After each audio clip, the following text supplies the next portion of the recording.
कुछ है ना नए भाई भी है ना। मैं आज आप हमारे बीच में पहली बार आए हैं, तो हम आपका स्वागत करना चाहते हैं, लेकिन इसके पहले आप अपना थोड़ा परिचय देंगे। मेरा नाम रोहित है और मैं स्वागत का क्लासमेट आपका स्वागत है। आज हम सीधा वचन के अंदर में जाएंगे और आज वचन में से हम कुछ बातें देखेंगे। पिछले बार हमने देखे कि है ना कुछ बातें जो हमको मसीह जीवन में बढ़ने नहीं देती, या हमको है ना, या हमारे ऐसे जीवन में बहुत सी बातें ऐसी होती है जो हमको आगे बढ़ने से रोकते रहती है। हमने पिछले बार कुछ ऐसी बातों को देखा था और आज भी ऐसा देखेंगे, लेकिन इसके पहले कि हम इसमें जाए, आइए हम अपने आंखों को बंद कर ले और थोड़ी देर के लिए हम प्रार्थना करेंगे। प्रभु जी, हम धन्यवाद करते पिता परमेश्वर आज के सुंदर दिन के लिए, और आज तेरे उस नए अनुग्रह के लिए, और आज तेरे उस नए प्रेम के लिए कि तूने हमको दिया है कि हम पिता परमेश्वर तेरी उपस्थिति में आ सके। प्रभु जी, आज दुनिया में बहुत से ऐसे लोग हैं जिनको ये मौका नहीं मिला कि आज का दिन भी देख सके, लेकिन प्रभु जी तूने आज हमारे जीवन में एक नया दिन दिया हुआ है, एक नई ऊर्जा दिया हुआ है और एक नया अनुग्रह दिया है पिता परमेश्वर। और प्रभु जी, तू जो कुछ भी देता है उसका एक ही मकसद होता है कि हम तेरे नाम को ऊंचा करें, तेरे नाम को बढ़ा के रखें पिता परमेश्वर। और प्रभु जी, इसीलिए पिता परमेश्वर आज का ये दिन तूने आराधना के लिए हमको दिया है। होने दे पिता परमेश्वर कि आज यहाँ हर एक व्यक्ति तू जीवते परमेश्वर से मिल सके और प्रभु जी तेरी उपस्थिति को महसूस कर सके।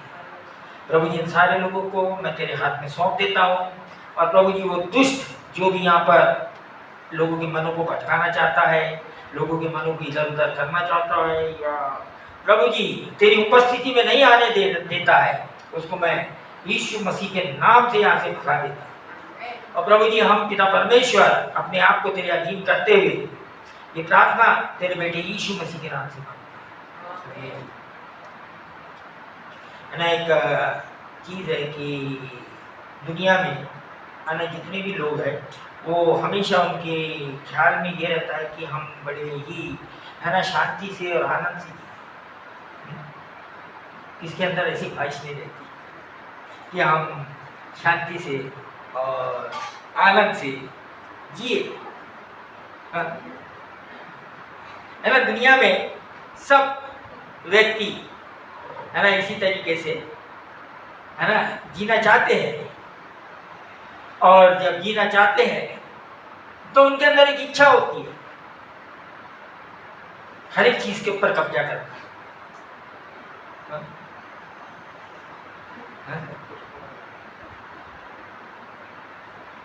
इसको बोलते हैं डिजायर टू पोजेस, या अधिकार पाने की इच्छा। है ना, बहुत से हम तो क्योंकि जिस दुनिया में जी रहे और जिस है ना आज के जो आज बोलते हैं मॉडर्न वर्ल्ड है ना, बहुत आधुनिक है ना दुनिया, और है ना बहुत से ऐसे चीज है ना जिसको बोलते हैं कि हम ऐसे दुनिया में जी रहे हैं जिसका एक हर एक जन है ना बहुत कुछ पाना चाहता है ना, जिसको बोलते हैं मटेरियलिस्टिक वर्ल्ड। और अगर आप मानते हैं या नहीं मानते हैं, विश्वास करते हैं या नहीं विश्वास करते हैं, लेकिन हमको भी इनकी जरूरत होती है, क्योंकि हम ऐसे दुनिया में है ना, इससे कोई भी इनकार कर नहीं सकता।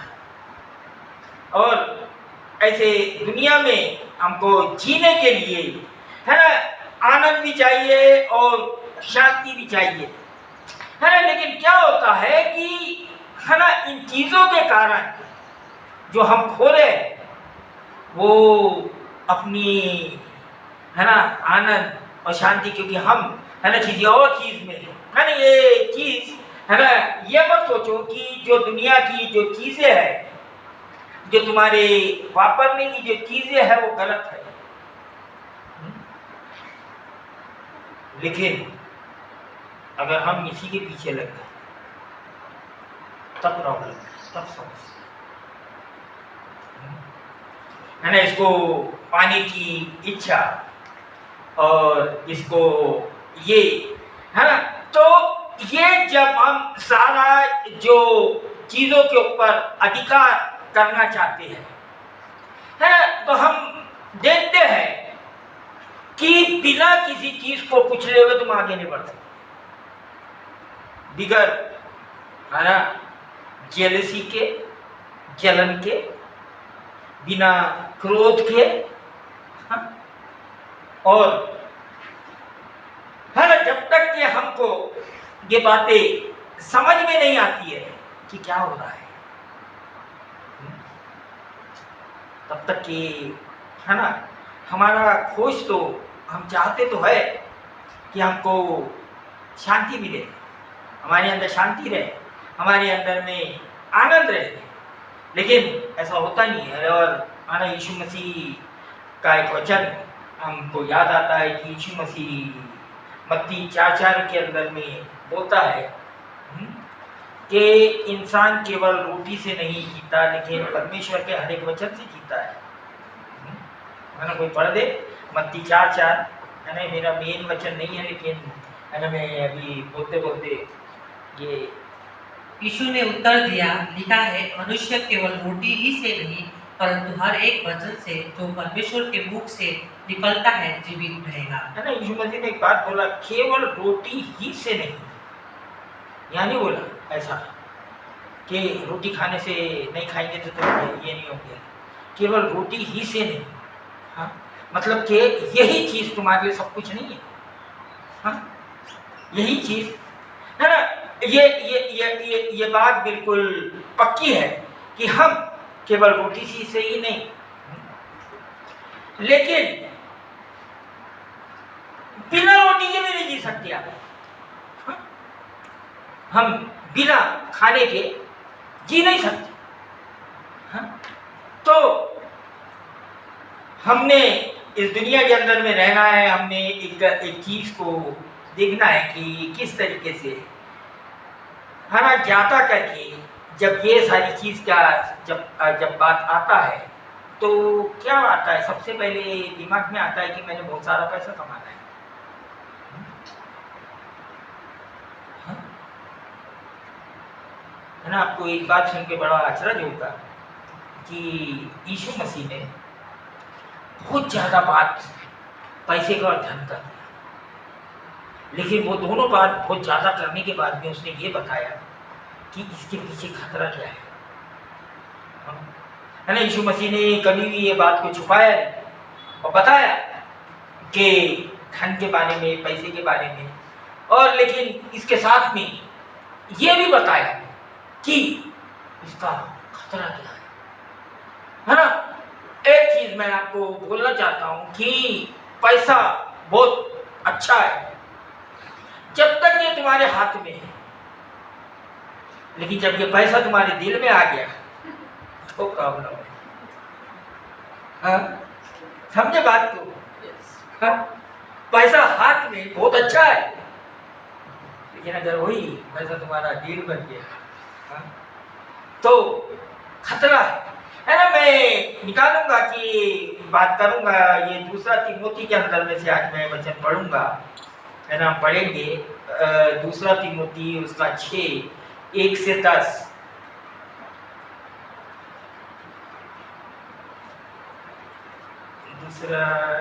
पहला तीमोथी, सॉरी 6:1-10।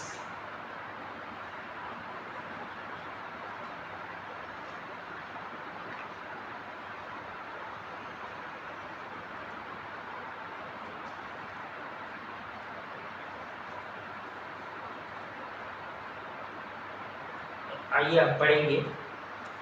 जितने दास्ता के जुए के नीचे है वे अपने अपने स्वामी को बड़े आदर के साथ योग्य जाने, ताकि परमेश्वर के नाम और उपदेश की निंदा ना हो। जिनके स्वामी विश्वासी है उन्हें वे भाई होने के कारण तुच्छ ना जाने, वरन उनकी और भी सेवा करें, क्योंकि इससे लाभ उठाने वाले विश्वासी और प्रेमी है। इन बातों का उपदेश दिया कर और समझाता रहे। यदि कोई और ही प्रकार का उपदेश देता है और खरी बातों को अर्थात हमारे प्रभु यीशु मसीह की बातों को और उस उपदेश को नहीं मानता, तो भक्ति के अनुसार है। तो वो अभिमानी हो गया और कुछ नहीं जानता, वरन उसे विवाद और शब्दों पर तर्क करने का रोग है, जिससे कहा और झगड़े और निंदा की बातें और बुरे बुरे संदेह और उन मनुष्य में व्यर्थ रगड़े झगड़े उत्पन्न होते हैं, जिनकी बुद्धि बिगड़ गई है और वे सत्य के से विहीन हो गए हैं, जो समझते हैं कि भक्ति कमाई का द्वार है और संतोष सहित भक्ति बड़ी कमाई है। क्योंकि न हम जगत में कुछ लाए हैं और न कुछ ले जा सकते हैं। यदि हमारे पास खाने और पहनने को हो तो इन्हीं पर संतोष करना चाहिए। पर जो धनी होना चाहता है वे ऐसी परीक्षा और फंदे और बहुत सी व्यर्थ और हानिकारक लालसाओं में फंसते हैं, जो मनुष्य को बिगाड़ देती है और विनाश के समुद्र में डुबा देती है।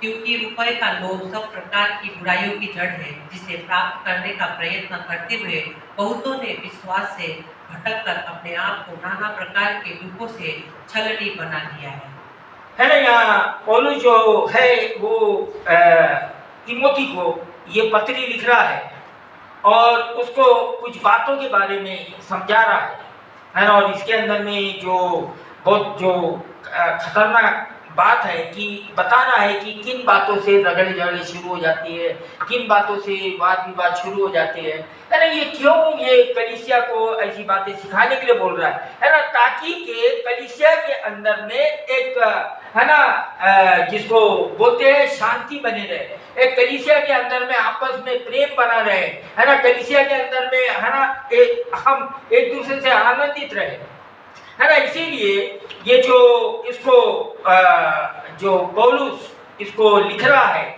ना, ये बातें बता रहा है ना। लेकिन यहाँ पर जो खास जो बात ये बोल रहा है वो 10वें वचन के अंदर में क्योंकि रुपये का लोभ सब प्रकार की बुराइयों की जड़ है ना। यहाँ पर एक चीज बहुत ध्यान से ये करो, यहाँ ऐसा नहीं बोला गया है कि रुपया सब बुराई की जड़ है, है ना। ये या बहुत से लोग कभी कभी है ना इस चीज को गलत तरीके से ले लेते हैं, रुपया ही गलत बता देते हैं। नहीं नहीं नहीं, रुपया गलत नहीं है। क्या गलत है?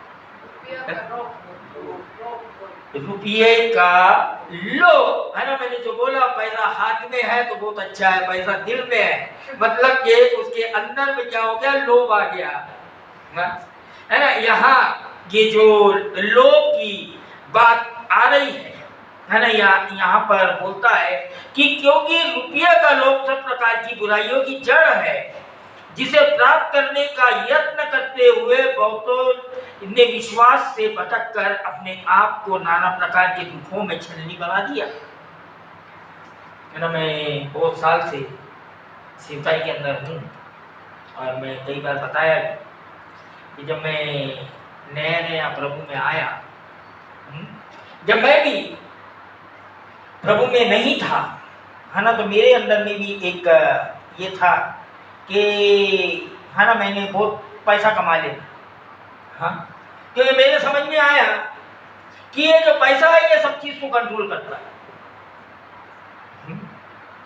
जैसे दुनिया के अंदर में आज भी होता है ना, पैसा ये करता है करके। तो उसी प्रकार का मेरा भी विचार था, है ना, पैसा कमाना, है ना, और एक मतलब कि लोगों के ऊपर अधिकार बताना और इस तरीके का मतलब लोगों को को के ऊपर तानाशाही करना, है ना, ये गुण थे, है ना। लेकिन जब मैं प्रभु में आ गया, है ना, तो जब मैं प्रभु में आ गया तो शुरू शुरू में ये बातें एकदम से समझ में नहीं आती है ना, क्योंकि क्या होता है कि हम बाहर की ही बातों को जो हम पहले जिन चीजों के अनुसार चलते थे उन्हीं चीजों को लेके हम, है ना, प्रभु को तो ग्रहण कर लिए, लेकिन वो बातें एकदम से नहीं है,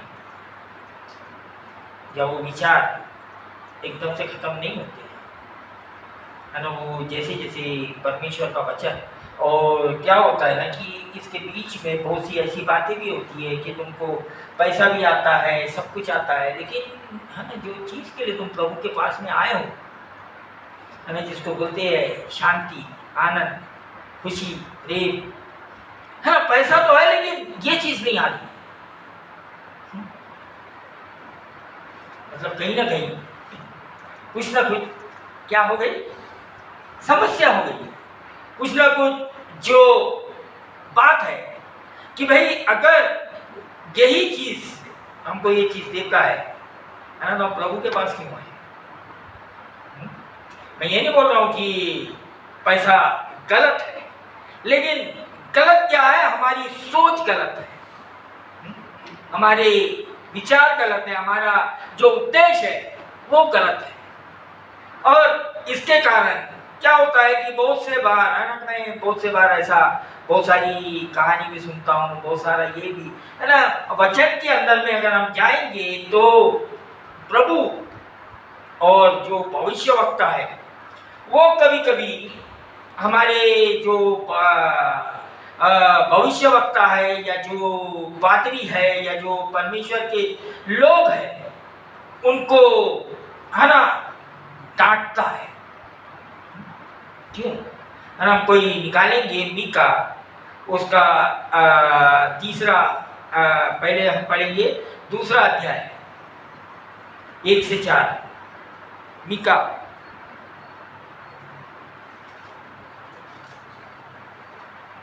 पढ़ दीजिए उसको जल्दी से। हाय उन पर जो बिछौने पर पड़े हुए बुराइयों की कल्पना करते और दुष्ट कर्म की इच्छा करते हैं, और बलवंत होने के कारण भोर को दिन निकलते ही वे उसको पूरा करते हैं। वे खेतों का लालच करके उन्हें छीन लेते हैं और घरों का लालच करके उन्हें भी ले लेते हैं, और उसके घराने समेत पुरुष पर और उसके निज भाग समेत किसी पुरुष पर अंधेर अत्याचार करते हैं। इस कारण यहोवा यूं कहता है, मैं इस पुल पर ऐसी विपत्ति डालने पर हूँ जिसके नीचे से तुम अपनी गर्दन हटा ना सकोगे, न अपने सिर ऊंचे किए हुए चल सकोगे, क्योंकि वो विपत्ति का समय होगा। उस समय ये अत्यंत शोक का गीत दृष्टांत की रीति पर गाया जाएगा। हमारा तो सर्वनाश हो गया, वो मेरे लोगों के भाग को बिगाड़ता है। हाय, वो मुझसे कितनी दूर कर देता है, वो हमारे खेत बलवा करने वाले को दे देता है। बस, है ना, यहाँ पर बता रहा है कि जो ऐसे प्रकार की जो सोच रखते हैं कि सारा चीज़, है ना, अपने अधिकार में कर लेने का, है ना, उनके बारे में बात कर रहा है ये, और ये जिनके बारे में बात कर रहा है ना, ये और कोई नहीं, ये, है ना, जिसको बोलते हैं कि परमेश्वर के, अपने आप को जो बोलते हैं कि हम परमेश्वर के दास हैं, हम परमेश्वर के लोग हैं, हम ये है ना, उनके बारे में ये यहाँ पर बात कर रहा है ना, कि ये लोग क्या करते हैं, हर चीज को क्या करने मांगते हैं, अपने कब्जे में करने मांगते हैं ना। यहाँ पर ऐसा लिखा है, हाय उन पर जो बिछौने पे पड़े हुए बुराइयों की कल्पना करते हैं और दुष्ट कर्म की इच्छा करते हैं, और बलवान होने के कारण भोर को दिन निकलते ही वे उसको पूरा करते हैं। यहाँ पर है ना एक चीज, बहुत खास चीज बताई जाती है, जो दुष्टता की इच्छा है ना, वो बड़ी ऊर्जा देती है। दुष्टता क्या करती है, एक एनर्जी है, एक क्या कर रहा है वो, है ना। मैं इसीलिए बात आपको बोल रहा हूँ कि, है ना, मैं जब प्रभु में नहीं था, है ना, मैं आज कभी कभी बैठ के सोचता हूँ कि भाई गलत काम करने के लिए इतनी ऊर्जा कहाँ से आती थी, और वो जिस तरीके से दिमाग चलता है और है ना उसके जो योजना बनती है, और अगर उसके अंदर में लाभ दिखता है, उसके अंदर में अगर हमको फायदा दिखता है, तो एक ऊर्जा तैयार हो जाती है और उसको बिना आराम किए हुए, बिना कुछ सोचे समझे करने निकल जाते हैं। ये है बड़ा, और मैं हमेशा इस बात को ये करता है ना, मैं जब प्रभु में आया तो मैं वही बात इसको सोचने लगा कि जब गलत होती है तो इतना कुछ कर लेती है, जब प्रभु में आ गए तो क्यों लोग है ना शांत हो जाते, वही ऊर्जा रहना चाहिए है ना। बुरा करने के लिए बहुत ऊर्जा है, तो अच्छा करने के लिए वही सेम ऊर्जा इस्तेमाल करो, है ना। लेकिन क्या होता है ना कि जो लोग सही में आध्यात्मिकता को समझ नहीं पाते हैं, वो क्या करते हैं मालूम क्या, हम जैसे लोगों को रोकना चाहते हैं, मालूम आपको। नहीं नहीं नहीं नहीं नहीं नहीं है ना, मैं कभी कभी है ना अपने परिवार के बारे में जब मैं सोचता हूँ, जब मैं छोटा था और अगर कुछ भी रिस्क वाला काम आता था तो बड़े लोग है ना एक चीज बोला करते थे, ऐसा मत करो, है ना। वो क्यों बोलते थे, क्या बोलते थे, उसके पीछे उनका मोटिव डर होता था या हमको बचाना होता था, पता नहीं, है ना। लेकिन कुछ ऐसे स्टेप नहीं लेने के कारण क्या होता है ना, मैं एक चीज देखता था कि हमारा जो लाइफ है या जो हमारी जो गति है वो बहुत धीमी हो जाती है। एक बार सुन लिया, दो बार सुन लिया, तीन बार सुन लिया, हाँ? अगर बहुत स्ट्रांग आदमी है तो फिर बाद में सुनेगा नहीं, हाँ? लेकिन अगर वो स्ट्रांग नहीं है तो क्या होगा, तो वही फंस जाएगा। या ये मीका ऐसे लोगों की बात कर रहा कि जो गलत काम करने के लिए ऐसे काम करते हैं, है ना। ये क्या कर रहा है, 2 वचन में, मीका 2:2, वे खेतों का लालच करके उन्हें छीन लेते हैं और घरों का लालच करके उन्हें भी ले लेते हैं, और उसके घराने समेत पुरुष पर और उसके नीच भाग समेत किसी पुरुष पर अंधेर और अत्याचार करते हैं, है ना। ये कौन कौन कर रहा है, ये जो इवल डिजायर बोलते हैं जिसको, दुष्टता की इच्छा, है ना। किसी भी हद तक कुछ भी कर सकते दुष्टता के काम करने के लिए, है ना। हमेशा उसको कभी कभी जो नेगेटिव बात रहती है उसको कभी पॉजिटिव में, है ना। जब हम उल्टा करते थे, गलत करते थे तो इतनी ऊर्जा थी। अब जब हम प्रभु में आ गए और अच्छा करने के लिए क्यों ऐसी ऊर्जा नहीं लेते, क्योंकि यहीं पे समझ में आता है कि ये एक युद्ध है ना। क्योंकि वो जो नेगेटिव है वो तुम्हारे पॉजिटिव जो है ना ऊर्जा है ना उसको दबाती है ना। देखना कि गलत काम करने के लिए बड़ी ऊर्जा आती है, बड़े है ना। मैं यहाँ पर देखता कि अगर है ना हम बोले कि भाई रोज प्रार्थना करना है, सवेरे प्रार्थना करना है ना, तो लोगों को बड़ा मुश्किल हो जाता, उठना मुश्किल हो जाता, 6 घंटे ही सोना है, बड़ा मुश्किल हो जाता। लेकिन अगर ये बाहर में सेकुलर काम कर रहे हैं, इनको बोलेंगे कि 4 बजे उठ के आ जाओ, तो वो 3:45 बजे वहां पहुंच जाएंगे, हाँ। लेकिन अगर यहाँ प्रार्थना के लिए कोई बोलेगा कि आप 6 बजे आओ, तो ये 6 बजे नहीं आएंगे, 7 बजे और 8 बजे आएंगे, हाँ। क्यों इतना फर्क? हाँ, कभी ये आदमी लोग कभी ऐसी बातों को कभी समझते, हाँ? है ना। लालच,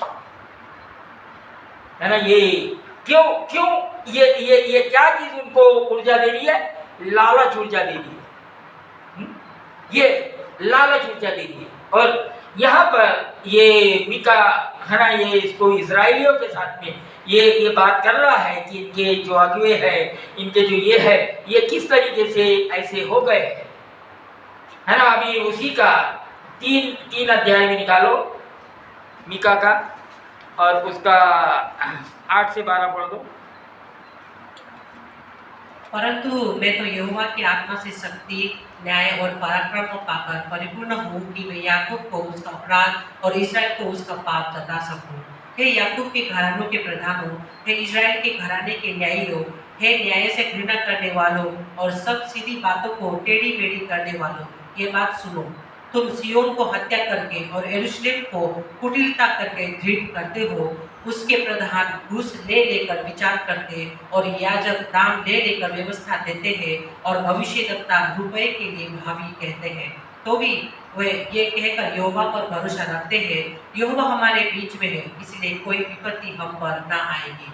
इसलिए तुम्हारे कारण सियोन जोत कर खेत बनाया जाएगा और यरूशलेम खंडहरों का ढेर हो जाएगा और जिस पर्वत पर भवन बना है वह वन के ऊंचे स्थान सा हो जाएगा। है ना। यहाँ पर ये मीका बता रहा, सबसे पहले अपने बारे में बोलता है कि परंतु मैं तो यहोवा की आत्मा से शक्ति और न्याय पराक्रम पाकर परिपूर्ण हूँ कि मैं याकूब को उसका अपराध और इस्राएल को उसका पाप जता सकूं। ये कौन बोल रहा है? एक सच्चा भविष्यवक्ता बोल रहा है कि अगर हमको प्रभु ने भविष्यवक्ता करके एक याजक करके एक पादरी करके बुलाया हो तो हमारा काम क्या है? हा? काम क्या है असली याजक का? ये काम है कि मैं क्या करूंगा, लोगों को, है ना, यहाँ बोलता हूं उसका अपराध और इज़राइल को उसका पाप जता सकूं। आज कितने लोग ऐसे हैं जो लोगों को मौके पर बोलते कि ये गलत है, डरते हैं लोग। क्यों? हम मॉडर्न दुनिया के अंदर में रह रहे हैं, पाप के बारे में बात नहीं कर सकते, सब चीज के बारे में बात करो। और ये जो भविष्यवक्ता है इनके अंदर में, है ना, 9 वचन से ये बता रहा है, हे याकूब के घराने, हे प्रधानों, हे इज़राइल के घराने के न्यायियों, हे न्याय के से घृणा करने वालों और सब सीधी बातों को टेढ़ी मेढ़ी करने वालों, यह बात सुनो। क्या कर रही है लोग? सच्चाई को छुपा दे रहे हैं, उसको क्या कर रहे हैं? उसको टेढ़ी मेढ़ी करके लोगों के सामने में पेश कर रहे हैं। हाँ? है ना, ये जो भविष्यवक्ता है, जो प्रभु का असली जन है, इनका क्या है? ऐसे लोगों के ऊपर गुस्सा है ना। आज जो दुनिया में जी रहे हैं, अगर हम इनके बारे में जब सोचते हैं और ऐसे ऐसे जो काम चल रहे हैं, है ना, कल कोई मेरा दोस्त यहाँ पर आके बोल रहा है कि आजकल, है ना, आराधना जो प्रोफेशनल जो म्यूजिक करने वाले, जो प्रोफेशनल गायक लोग हैं, अगर उनको चर्च इनवाइट करता है अपने चर्च में बजाने के लिए तो वो उससे 10,000 रुपये मांगते हैं 1 घंटे। नहीं दो तो नहीं आता। नहीं भाई, मेरा सवाल है, ऐसे लोग होना क्यों? हाँ? हाँ? लेकिन लोग मांगते हैं और बाकी लोग उनको बुलाते हैं। लोग मांगते हैं, क्यों? प्रोफेशनली कुछ होना चाहिए। ये बहुत अच्छा है ना, अपने लोगों को तैयार करो और उनको सिखाओ और उनसे करो। हाँ? वो क्या ला के देगा? जो उसके पास है वो देगा तुमको। मेरे पास में दुष्टता है तो मैं क्या दूंगा तुमको? दुष्टता ही दूंगा ना। मेरे अंदर में गलत बातें है तो मैं क्या दूंगा आपको? गलत बातें ही दूंगा ना। क्या पास करूंगा? हाँ? अगर मेरे अंदर में लालच है तो मैं क्या दूंगा लोगों को? लालच ही दूंगा ना, वही सिखाऊंगा। अभी लोगों का डिमांड ये चाहिए। हाँ? भाई कोई तो ऐसा मीका तरीके हो जाओ, हाँ? कोई तो इस तरीके का बन जाओ कि जो बोल सके कि भाई ये जो है ये क्या कर रहे हैं। वैसे ही वो वचन पढ़ो, 10 वचन पढ़ो उसी का 3 का।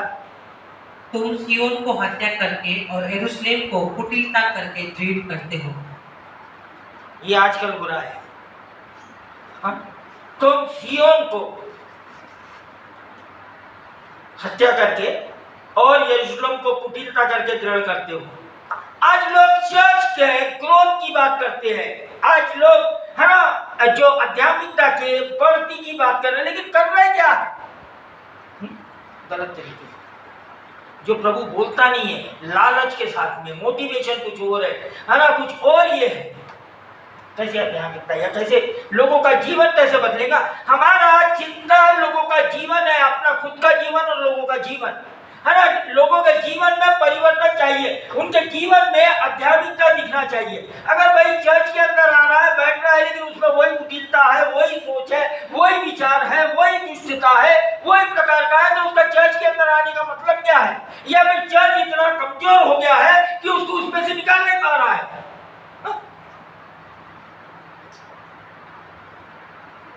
ये हो सकता है कि आज कोई अगर है ना गलत चीजों में फंसा हुआ है और वो निकल नहीं रहा है, मतलब क्या है ना, उसको समय दो, है ना। कोई एकदम से निकलता नहीं है, उसको समय दो। लेकिन अगर वो 1 साल के बाद में, 2 साल के बाद में, 10 साल के बाद में वैसा दिख रहा है, 2-3 साल के बाद में वैसा ही दिख रहा है, इसका मतलब क्या है? चर्च ने, मतलब एक कलीसिया ने अपना अधिकार या अपना पोजीशन खो दिया है।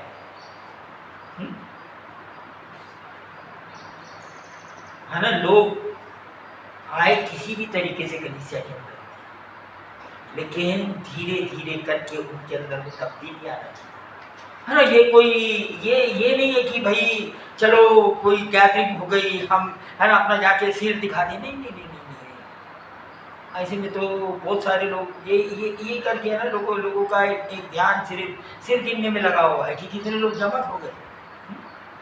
भाई कितने लोग बदल गए ये जरूरी होता है, जमा हजारों हो जाए, अगर बदल ही नहीं रहे तो क्या फायदे का? हाँ, क्वांटिटी नहीं चाहिए, क्वालिटी चाहिए। हाँ, क्वांटिटी नहीं चाहिए, क्वालिटी चाहिए। और यहाँ ये बोल रहा कि ये लोग क्या किए, इसको सिय्योन की हत्या करके और यरूशलेम को कुटिलता करके दृढ़ करते, बोलते ना इंग्लिश में बाय हुक और बाय क्रुक कुछ भी कर लो। हाँ, ये चल रहा है, कैसे भी कर लो। और ये कोई और नहीं कर रहे हैं, ये कौन कर रहे हैं? याजक लोग, प्रीस्ट लोग, जो बोलते हैं हम प्रभु के लोग हैं, है ना। उनको ये करके 11 वचन पढ़िए उसका।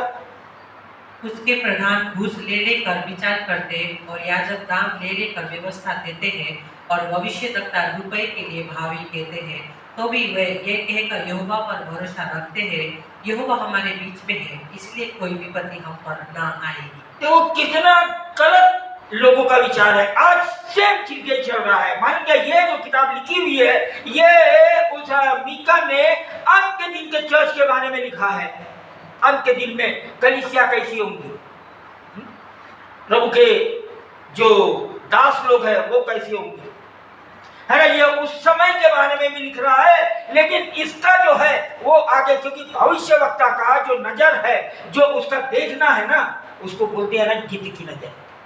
गिद्ध की नजर मालूम आपको, जब ऊपर घूमता है ना तो उसको सब चारों तरफ का क्या होता है, दिखते रहता है ना। आज तो छोड़ दो गिद्ध की नजर, आज तो सैटेलाइट है ना, कोई भी चीज को कैसे भी पकड़ लो, है ना। तो ये जो भविष्यवक्ता होता है, इसकी नजर ये है ना, ये पूरा ओवरऑल सब कुछ देखता है ना। तो ये क्या देख रहा है कि ये प्रेजेंट तो हो रहा है, लेकिन आगे में आने वाला भी क्या होने वाला है।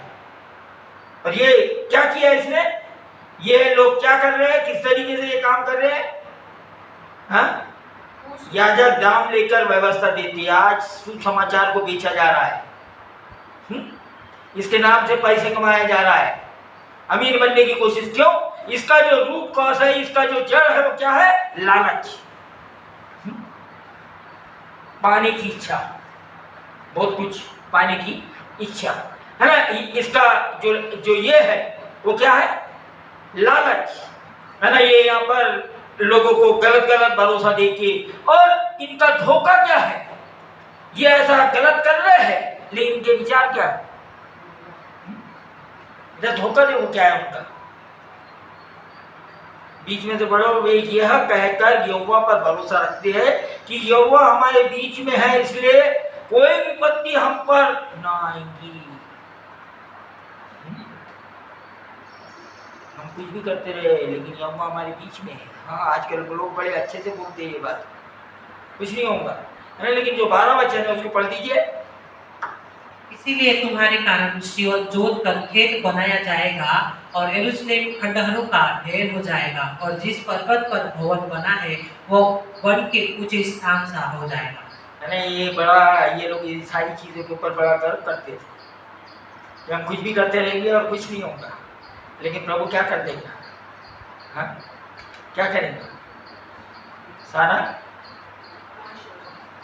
जमीन बना देगा, हाँ, फ्लैट कर देगा, है ना, क्योंकि परमेश्वर इसीलिए जो है ना, जो भजन का लिखने वाला है ना, बोलता कि जब तुम ऐसे दुष्ट लोगों को पढ़ते देखो तो जलन मत करो। माना कोई भजन संहिता 37 निकालिए, भजन संहिता 37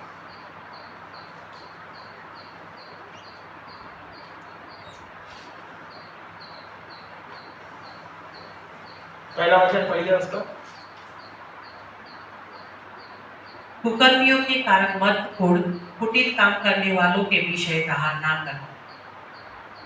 हाँ, कुकर्मियों के कारण मत कुढ़, कुटिलता काम करने वालों के विषय में डहा ना कर।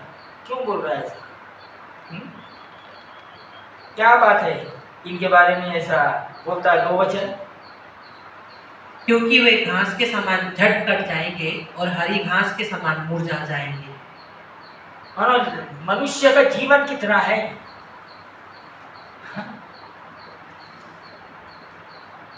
थोड़े दिन का जीवन है ना, इसीलिए ये सब बातों के ऊपर मत ये कर, हाँ, इनसे जलन या इनके ऊपर कुड़कुड़ा मत, क्योंकि ये लोगों के पास में एक्चुअली जीवन ही नहीं है, जल्दी से गायब हो जाए। यहाँ 7 वचन पढ़ो उसी का। यहोवा के सामने चुपचाप रहे और धीरज से उसकी प्रतीक्षा कर, उस मनुष्य के कारण ना कुढ़ जिसके काम सफल होते हैं और वह बुरी युक्तियों को निकालता है। हाँ, क्यों बार बार ये वचन हमको ये सलाह देता है कि ऐसे लोगों के कारण कुड़कुड़ मत करो, है ना, क्योंकि हम अगर इनके कारण इनको देखते कुड़कुड़ करते रहेंगे तो क्या होगा? सबसे पहली बात मालूम क्या? हमको जो प्रभु ने काम दिया है ना उसको हम छोड़ देंगे और कुछ और ही करते लग जाएंगे। ये होता है ना, शैतान को, दुष्ट को बहुत अच्छे से मालूम है कि अगर हम सही दिशा पकड़े हुए हैं तो उसको किस तरीके से उसका मन है ना, उसके सोच को डाइवर्ट कर देना, उसके सोच को बदल देना। वो क्या करेगा मालूम क्या? कुछ और बातों के ऊपर खींच लेगा हमको, है ना। बहुत सारे ऐसे लोग आते हैं और कुछ कुछ बात बोलते हैं कि ये हो रहा है, वो हो रहा है, फलाना हो रहा है, ठिकाना हो रहा है। भाई तो इसको रोक कौन सकता है? मेरे को ये बताओ, इसको कोई रोक सकता है ना? कलीसिया का काम एक ही होता है, इसके लिए प्रार्थना करो, ये सारी चीज़ें कोई हम रोक नहीं सकते। रुकेगा कोई? हाँ, उल्टा हमको बोलेंगे कि यार ये कहाँ से, ये है ना, ऐसे लोग कहाँ से आ गए, ये गलत लोग हैं। हाँ? कोई नहीं रोक सकता। तो ऐसी बातें सुन के या ऐसी बातें करके क्या फायदा होने वाला है? हाँ, कोई फायदा नहीं होने वाला। 9 वचन पढ़ो उसका। क्योंकि कुकर्मी लोग काट डाले जाएंगे और जो यहोवा की बाट जोते हैं वह पृथ्वी के अधिकारी होंगे। है ना, यहोवा की बात जोड़ने वाले क्या होंगे? पृथ्वी के अधिकारी होंगे। इसलिए है ना, जो बहुत दुष्ट लोग रहते हैं ना वो ज़्यादा दिन तक टिक नहीं सकते, है ना। यहाँ तक के जानवर भी, है ना, जितने भी जो बहुत खूंखार जानवर है उनकी गिनती बहुत कम है। क्यों? कई जानवर ऐसे जो दुनिया से खत्म हो गए, है ना। डायनासोर का नाम अभी सुनते हो, खत्म हो गया, है ना। आज अगर तुम, है ना, शेर की बात करें, लायन की बात करें, बहुत कम रह गए हैं, इनको बचाने मंगला। क्यों? लेकिन अगर आप देखेंगे गाय, बैल, है ना, ये जो ये सारे नंबर में गिनती आती है इनकी, तो ये बढ़ते ही जाते हैं, ये कम नहीं होते, है ना। उसी तरीके से आज कई कोरे देश ऐसे हैं जिनको खतरा है कि कभी वो खत्म हो जाएगा, है ना। उधर में जनसंख्या बढ़ना ही बंद हो गई, कम होने लग गई है, हाँ? लेकिन जितने गरीब देश है वो तो बढ़ते चले जा रहे हैं। क्यों भाई, इनके पास तो सब कुछ है ना, लेकिन क्यों ऐसा हो रहा है ना? क्योंकि यहाँ बोलता है कि पृथ्वी के अधिकारी कौन होंगे? नम्र लोग पृथ्वी के अधिकार होंगे, है ना। उसका ही 11 भी पढ़ दो। परंतु नम्र लोग पृथ्वी के अधिकारी होंगे और बड़ी शांति के कारण आनंद मनाएंगे। हाँ, नम्र लोग पृथ्वी के अधिकारी होंगे और बड़े शांति के कारण आनंद मनाएंगे। जो नम्र है उसी के अंदर शांति है। एरोगेंट के अंदर में शांति नहीं आती है, या उसको हमेशा वो क्या होता है, वो हमेशा ही, है ना, कुछ तो भी इसमें रहते हैं ना। एक दिन, है ना, यीशु मसीह कहानी बताने लगा कि एक बड़ा गरीब एक व्यक्ति था जिसने अपने खेत के अंदर में बहुत कुछ अनाज उगाया, बहुत सारी जमीन थी उसके पास में, और सब कुछ लगा के, है ना, बहुत कुछ जमा कर लिया उसने, है ना। कोई लूका उसका 12 निकालो, लूका 12 इसका 15 पढ़ो। और उसने उनसे कहा, चौकस रहो और हर प्रकार के लोभ से अपने आप को बचाए रखो, क्योंकि किसी का जीवन उसकी संपत्ति की बहुतायत से नहीं होता। क्या बोल रही है? काय से बचा के रखो अपने आप को? लोभ से बचा के रखो, क्योंकि, हाँ ना, इन्होंने जो खास बात बोला है उसमें तो क्या बोलने मंग रहा है? किसी का भी जीवन जो है वो उसके धन की संपत्ति के अनुसार क्या नहीं होता, वो नहीं होता। ये यीशु मसीह जो है वो अपने जो लोग हैं उनको चौकस कर रहा है कि लोग के इससे, है ना, कई लोगों के दिमाग में ये बात होती है कि ये सारी चीजें से हमको क्या हो जाएगा, संतुष्टि मिल जाएगी। बहुतायत धन की संपत्ति से, हाँ, बहुतायत से नहीं होती, धन की संपत्ति से बहुतायत नहीं होती। कैसे?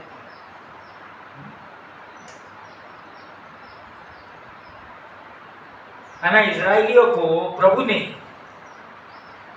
मन्ना दिया और इनको बोला कि भाई जितना तुमको लगता ना उतना ही लो, है ना। कोई जल्दी से निकालो ये निर्गमन 16,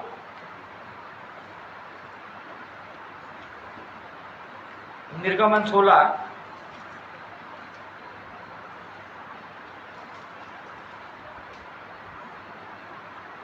17-18 पढ़ो उसका।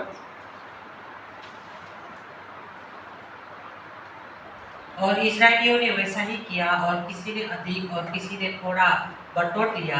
जब उन्होंने उसको ओमेर से नापा, तब जिसके पास अधिक था उसके कुछ अधिक ना रह गया, और जिसके पास थोड़ा था उसको कुछ घटी ना हुई, क्योंकि एक एक मनुष्य ने अपने खाने योग्य ही बटोर लिया था। जिसने कम बटोरा उसका भी सेम निकला, और जिसने ज़्यादा बटोरा उसका भी सेम निकला। ये कैसे हो गया? हाँ? ना, ये जो मैथ्स वालों की ये सॉल्यूशन नहीं समझ में आएगा।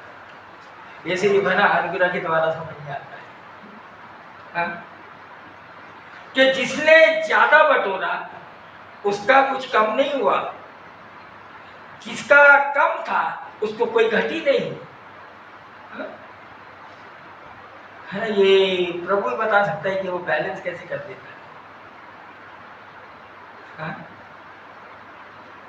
है ना। ये एक जगह बोलता है कि जो ज्यादा बिखेर देता है वो ज्यादा काटता है, जो कम बिखेर देता है वो उसको कुछ नहीं मिलता, है ना। मतलब ये क्या बोल रहा है हमारा, जो ज्यादा लुटा देता है ना उसको बहुत कुछ मिल जाता है, और जो कुछ नहीं करता उसको कुछ नहीं मिलता, है ना। ये अगर हमको अपने अंदर में कोई प्रकार का कुछ ऐसा जो जिसको बोलते हैं कि ये दिखता है, लालच दिख रहा है ना। मैं शुरू से आपको एक चीज़ बोल रहा बार बार कि पैसा चीज़ें गलत नहीं है ना, लेकिन क्या होता है कि ये इससे बहुतायत क्यों नहीं होती मालूम आपको? क्योंकि जब ये इसको तुम कंट्रोल नहीं कर सकते और ये तुमको कंट्रोल करने लगता है तो तब प्रॉब्लम शुरू होती है।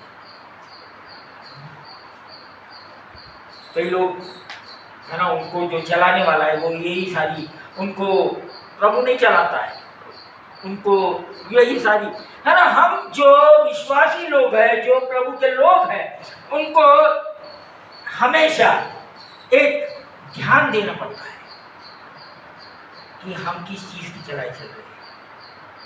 हम पैसे की चलाई चल रहे हैं या हम प्रभु की चलाई चल रहे हैं?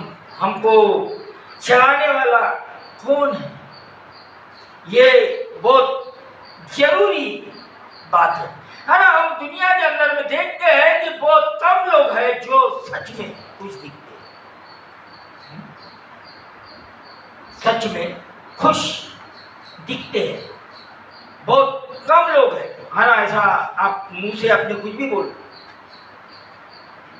हाँ, लेकिन आपके एटीट्यूड, आपके एक्शन, आपका रहन सहन बता देता है कि आप क्या है ना। कोई कितना भी कुछ भी बोलता है कि हम बहुत ये, लेकिन दुनिया के अंदर में बहुत कम लोग हैं जो खुश लोग हैं, है ना। क्यों खुश नहीं है ये है ना। सबसे पहला कि ये जो है कंटेंट नहीं है, संतुष्ट नहीं है ना। इनके पास में अगर बहुत कुछ भी है तो भी कम है। क्यों? क्योंकि वो सेटिस्फाई नहीं है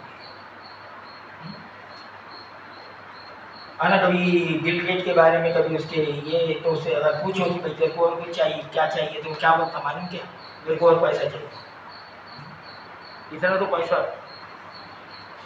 क्योंकि जब सेटिस्फाई नहीं है तो और भी चाहिए। अगर हमारे पास में रोज का जीवन, इसीलिए बोलते ना कि one day at a time जीना सीख लो। आज का दिन, कल क्या होगा नहीं मालूम। आज का दिन आज सीख लो कि आज मैंने अपने आप को, है ना। क्या होता है कि लोगों का खुश इसीलिए नहीं है, या तो वो पिछले कल में जीते हैं या तो फिर आने वाले कल में जीते हैं, आज जी नहीं रहे, है ना। बहुत बड़े बड़े फिलोसोफर और बहुत बड़े बड़े बुद्धिमान लोगों ने बोला है कि आदमी का सबसे बड़ा रोना ये है, या तो वो कल में जीता है, पिछले कल में, यस्टरडे, या तो फिर टुमारो, है ना। आज जो प्रेजेंट है उसमें नहीं आता। अपने आप को प्रेजेंट में लेके आओ। लोगों से बात करो ना, वो क्यों दुखी है मालूम? क्या वो सोच रहे हैं 10 साल के बाद की बात, फ्यूचर की बात। पता नहीं आज रात में है वो, कल रहेगा कि नहीं रहेगा। हाँ, नहीं, ये रियलिटी है। अभी मैं परसों के दिन मेरा दोस्त है, मैं उसके साथ जा रहा था कुछ काम के लिए। उसका रिलेटिव है जो बहुत बड़ा है ना, ये जो हमारे बैंगलोर में जो रजिस्ट्रेशन वगैरह कराते, एक सब रजिस्ट्रार के ऊपर भी एक पोस्ट है, वो पोस्ट के ऊपर था। और एक बार उसके घर पे रेड हुआ तो उसके पास से 300 करोड़ रुपए निकला। फिर उसके ऊपर इतने केस हो गए, लेकिन पैसे की कमी नहीं हुई, पैसा बहुत। लेकिन ये 4 दिन पहले उसका डेथ हो गया। क्या हो गया कि उसको बहुत हाई शुगर हो गई और वो कोमा में तुरंत चलेगा, तुरंत खत्म हो। बहुत हाई शुगर नहीं, बहुत लो शुगर हो गई और खत्म हो गया। और उसके पास में पैसे का कोई कमी नहीं है ना। अभी भी वो बता रहा था, अभी भी कम से कम उसके पास में 500 करोड़ है। हाँ। उसका लाइफ में एक ही मुद्दा था, पैसा पैसा पैसा, पैसा कमाना है, पैसा कमाना है, पैसा कमाना है, और बहुत पैसा कमाया। लेकिन बताता है कि वो उसके अंदर में कोई भी शांति नहीं, कोई भी आनंद नहीं। क्यों? क्योंकि उसको वो जो उसका पैसा है उसको मैनेज करने के लिए और जो उसके कारण केस हुए हैं उसको मैनेज करने में उसका सारा समय चले जाता और उसी के चक्कर में वो पड़ा रहता। क्या काम? मर गया। क्या हो गया? हाँ, इतना, हाँ, इतने 100 से करोड़ ये है ना, क्या क्या हो गया? कोई बात नहीं। नहीं तो इसीलिए लोग जो है वो खुश नहीं है। कभी कभी लोग सोचते कि बहुत सारा पैसा आ जाएगा, बहुत कुछ हो जाएगा तो हम बड़े खुश हो जाएंगे। नहीं, कभी नहीं होता है ना। यहाँ पर है ना फिलिपियों 4 उसका 10 से 13 में पौलुस है ना बहुत यहाँ पर बहुत खास बात बोलता है। फिलिपियों 4 10 से 13 पढ़ दो कोई जल्दी से। मैं प्रभु में बहुत आनंदित हूँ कि अब इतने दिनों के बाद तुम्हारी चिंता मेरे विषय में फिर जागृत हुई है। निश्चय तुम्हें आरंभ में भी इसका विचार था पर तुम्हें अवसर ना मिला। ये नहीं कि मैं अपनी घटी के कारण यह कहता हूँ, क्योंकि मैंने ये सीखा है कि जिस दशा में हूँ उसी में संतोष करूँ। मैं दीन होना भी जानता हूँ और बढ़ना भी जानता हूँ। हर एक बार और सब दशाओं में मैंने तृप्त होना, भूखा रहना और बढ़ना घटना सीखा है। जो मुझे सामर्थ्य देता है उसमें मैं सब कुछ कर सकता हूँ। ये यहाँ पर ये सबसे बहुत खास बात बोल रहा है ना। इसका जो पौलुस का इतना जो सक्सेस लाइफ हो वो कारण ये क्या कारण है?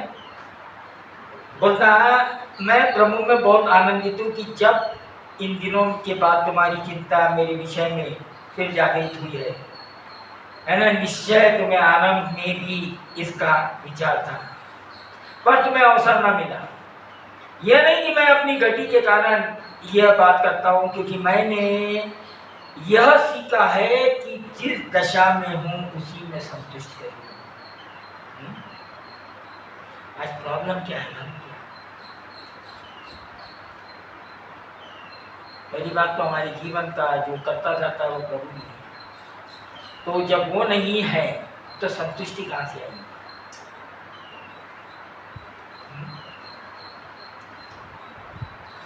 कहाँ से संतुष्टि आएगी? है ना। बोलता है कि मैं जिस दशे में हूँ उसी में क्या करूँ? संतुष्ट रहूँ। है ना। ये इसीलिए नहीं बोल रहा है ना। बोलता मैं दीन होना भी जानता हूँ और बढ़ना भी जानता हूँ। हर एक बात और सब दशाओं में मैं तृप्त होना, भूखा रहना और बढ़ना घटना सीखा है। हमारा कंडीशन कुछ भी रहे, हमको जीना आता है या हम बेचैन हो जाते हैं।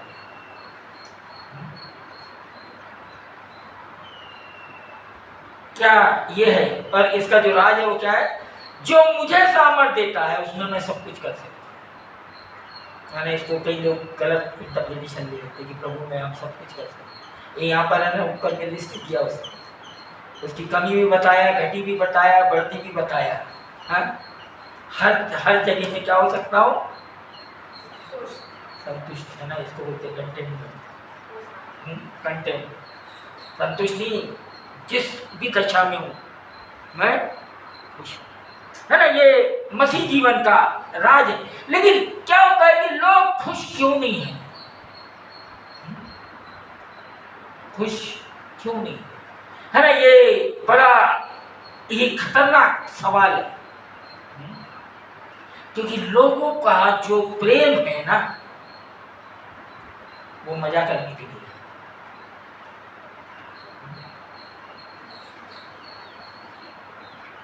और उसके लिए वो क्या करते रहते हैं? बहुत कुछ करते रहते हैं, लेकिन उनको असली मजा मालूम ही नहीं। है ना। उनका जो प्रेम है वो काय के लिए है? अपने आप को खुश करने के लिए।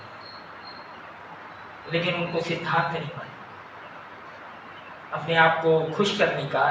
तो क्या हो गया कि बहुत सारे लोग है ना जो समय अपना है ना रात रात बिता देती है, कोई क्लब के अंदर में, कोई बार के अंदर में, कोई है ना रेस लगाने के लिए, कोई काय में, टीवी में। हाँ, मैं ये नहीं बोल रहा कि फिल्म मत देखो, ये मत देखो, लेकिन कहाँ समय बिताते हैं, रात रात भर कहाँ पर, हाँ, अपने आप को खुश करने की कोशिश करते रहते हैं। है ना, बहुत से ऐसे आजकल खास करके बच्चों को, है ना, बहुत खतरनाक किस्म के एडिक्शन लगे हुए, बहुत ही खतरनाक। है ना, माँ बाप उनको खुश करने के लिए फ़ोन पकड़ा देते, वो फ़ोन फिर कभी नहीं छूटता। आजकल बड़ा अच्छा ये है, हाँ मैं देखता है ना, अरे 1 साल का भी बच्चा नहीं हुआ, 1 साल थोड़ा सा ये हुआ, उसके हाथ में फ़ोन पकड़ा देते। ये इतना खतरनाक है, एक बार इसके अंदर में फंस गए तो फिर निकलना बहुत मुश्किल, निकलना मुश्किल क्या अनहोना हो जाता है ना। मैं फिर से निकालिए वही दूसरा तिमोथी, उसका 3रा अध्याय, दूसरा तिमोथी, यहाँ पर एक लिस्ट दिया हुआ है,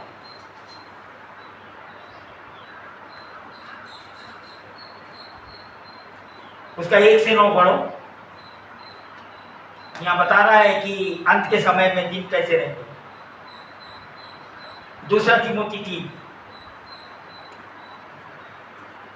और ये स्मरण रख कि अंतिम दिनों में कठिन समय आएंगे, क्योंकि मनुष्य स्वार्थी, लोभी, निम्न, अभिमानी, निंदक, माता पिता की आज्ञा टालने वाले, कृतज्ञ, अपवित्र, दया रहित, क्षमा रहित, दोष लगाने वाले, असंयमी, कठोर, भले के बैरी, विश्वासघाती, धीर, घमंडी और परमेश्वर के नहीं वरन सुख विलासी के चाहने वाले होंगे।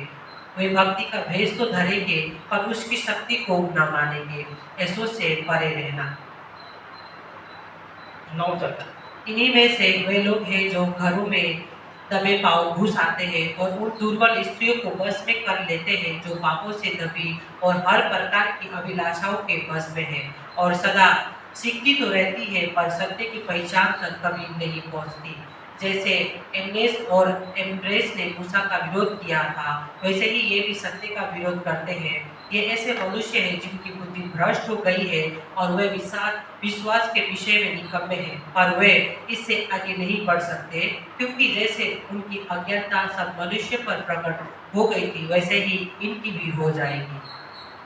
मैंने यहाँ पर एक लिस्ट दिया है कि अंत के दिन में ये सब होने वाला है ना। सबसे जो खास बात है वो क्या होने वाली है कि अंत के दिन में लोगों का ये प्रकार के लोग ज़्यादा हो जाएंगे।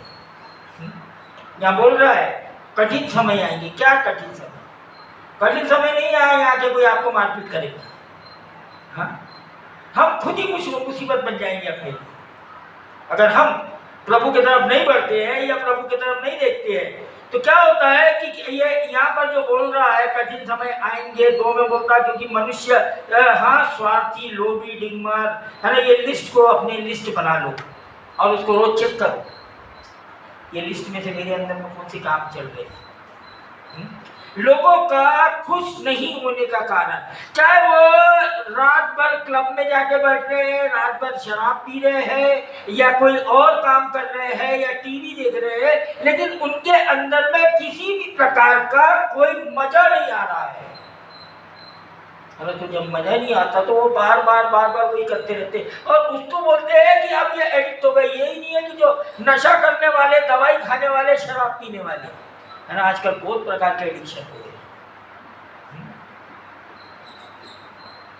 बहुत सारे प्रकार के एडिक्शन है। यहाँ पर पूरी लिस्ट दी गई है। इसके आगे खास करके 4 वचन में बोलता है, विश्वासघाती, ढीठ, घमंडी और परमेश्वर के नहीं वरन सुख विलास ही की चाहने वाले होंगे। आजकल देखो ये जो दुनिया में जी रहे हैं वो सेम चीज ये है, हाँ? परमेश्वर की चाहने वाले नहीं, किसी और चीज के चक्कर में पड़े हुए। ये सिर्फ परमेश्वर का क्या करते हैं, है ना। 5 वचन पढ़िए। वे भक्ति का भेष तो धरेंगे पर उसकी शक्ति को न मानेंगे। ऐसों से परे रहना। वो बताएंगे हम बड़े अच्छे हैं, लेकिन वो नहीं जानते कि प्रभु ऐसे आज कितने लोग घूम रहे हैं। वो बोलता है ऐसे ऐसों के सुधरने के भी चांस नहीं है ना। अगर हम कलीसिया के अंदर में आ रहे हैं और जब ऐसी ऐसी बातें प्रभु हमसे करता है या बोलता है तो हमारा काम क्या है मालूम? कि हमने देखना कि भाई हमारे अंदर में भी है ना, हम तो सब कुछ कर रहे हैं, सब कुछ है, लेकिन हमारे अंदर खुशी नहीं है, हमारे अंदर में प्रेम नहीं है, हमारे अंदर में शांति नहीं है। क्यों नहीं है? क्योंकि वो परमेश्वर की जो परमेश्वर चाहता है वो नहीं कर रहे। अपना जो प्लेजर है वो कहीं और ढूंढ रहे हैं। और क्या बोलते लोग? मानते प्रभु ठीक कर देंगे। कैसे ठीक कर देंगे? प्रभु तुमको बता रहा है कि तुम अपने आप से ठीक करो, मैं तुम्हारी मदद करूंगा अगर तुम करना चाहोगे। प्रभु ये बोलता है कि अगर मदद चाहते हो तो प्रभु मदद करता है, तुम प्रभु से मदद नहीं चाहते तो प्रभु में मदद नहीं करता। मालूम आपको? कोई भी चीज से निकलने के लिए एक चीज का पहले बोला जाता है, आपकी निकलने की इच्छा है या नहीं। अगर आपकी इच्छा नहीं है तो कोई कितनी भी ताकत लगा ले, कोई भी कुछ नहीं कर सकता। अगर किसी की निकलना नहीं चाहता हाँ, तो प्रभु भी उसकी मदद नहीं कर सकता। यहाँ इसीलिए इसने ये पूरी इसकी लिस्ट दिया हुआ है और यहाँ पर बोल रहा है कि है ना, ऐसे ऐसे लोग हैं जो ऐसे ऐसे करते हैं। यहाँ पर 9 वचन बोलता, पर वे इससे आगे नहीं बढ़ सकते क्योंकि जैसे उनकी अज्ञानता सब मनुष्य पर प्रकट हो गई थी वैसे ही इनकी भी हो जाएगी। प्रभु तो हमको सही चीज बता रहा है, लेकिन हमारी अज्ञानता के कारण हम उसको पकड़ ही नहीं रहे या समझ ही नहीं रहे या इच्छा ही नहीं रख रहे उसको खत्म कर देने की। तो प्रभु क्या करेगा? लोग क्या सोचते मालूम है? कोई जादू हो जाएगा। नहीं, जादू नहीं होने वाला, कोई भी जादू नहीं होने वाला है ना। यहाँ जो पैसे के बारे में, जो धन के बारे में है ना, बहुत सारी चीजें लिखी हुई है ना। अगर जाके सबोपदेशक को पढ़ेंगे और जो सबोपदेशक की बात को अगर हम सुनेंगे तो बोलता कि ये जो क्यों संतुष्ट नहीं आ सकता है, क्यों हम इन चीजों से संतुष्ट नहीं हो सकते, क्योंकि हमारा उनके ऊपर कंट्रोल नहीं है, वो चीज हमको कंट्रोल कर रही है, इसलिए संतुष्ट नहीं हो सकता है ना। एडिक्शन किसको बोलते हैं? जिसके ऊपर आपका बस नहीं चलता, कंट्रोल नहीं है, वो चीज आपको कंट्रोल कर रही है। तो ऐसा कौन सी ऐसी चीजें हैं है ना? तो इसके लिए, इससे निकलने के लिए हमको जो सामर्थ्य चाहिए वो परमेश्वर की पवित्र आत्मा की सामर्थ्य। और ये सारी चीज जो है ना, ये हमको जला देने वाली, भस्म करने वाली है। तो इसको भस्म करने के लिए हमको दूसरी आग चाहिए जो परमेश्वर की तरफ से। तो हम क्या करें? हम प्रभु से प्रार्थना करें कि प्रभु अगर हम में ऐसी कोई बात है तो हमको सबसे पहले तो तू है ना एक इच्छा दे इसमें से निकलने की। और प्रभु हमारी क्या करेगा? मदद करेगा। प्रभु हमारी क्या करेगा? मदद करेगा। तो मैं बताया, अगर है ना सबोपदेशक का जो 5वां अध्याय है उसको जाके पढ़ो, इसके अंदर में है ना जो कमाया, जो किया, उसके बारे में लिखा हुआ है। क्या है? 5वां अध्याय। प्रभु से जाके बार बार, क्योंकि आज दुनिया का ये बहुत ये क्योंकि लोग जरा आज बहुत उलझन में है कि सब कर रहे हैं लेकिन कुछ नहीं हो रहा। क्यों? प्रभु के पास में जाओ। आज प्रभु ने हमको ये मौका दिया और हमने ये, मैं अगले बार अगर मेरे पास टाइम मिलेगा और प्रभु दिल से अनुमति देगा तो मैं और भी इसकी गहराई में जाऊँगा, क्योंकि एक ऐसा सब्जेक्ट है जिसके बारे में सब कोई सुनना चाहते कि क्या है। आइए मैं आगे का समय इनके हाथ में सौंपता हूँ कि ये आराधना में जाए और